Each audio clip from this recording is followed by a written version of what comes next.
Lucknow super జెయింట్స్పై Delhi capital విజయం సాధించింది. ఈ మ్యాచ్లో ముందుగా బ్యాటింగ్ చేసిన లక్నో సూపర్ జెయింట్స్ నిర్ణీత 20 ఓవర్లలో 8 వికెట్లకు 209 పరుగులు చేసింది.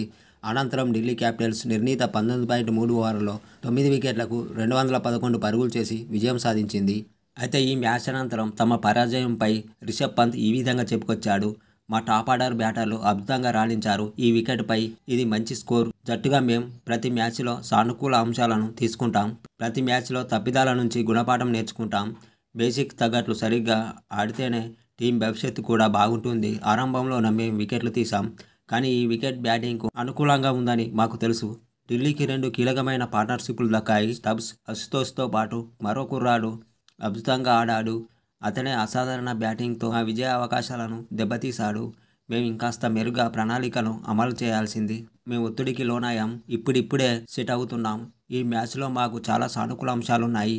ఈ మ్యాచ్లో లక్ కూడా కీలక పాత్ర పోషించింది. మోహిత్ శర్మను స్టంప్ అవుట్ చేసే అవకాశం చేజారింది. అయితే క్రికెట్లో ఇవన్నీ సహజమే. ఇలాంటి వాటిపై ఫోకస్ పెట్టకుండా మెరుగై క్రికెట్ ఆడాలి అని రిషబ్ పంత్ మ్యాచ్ అనంతరం చెప్పుకొచ్చాడు.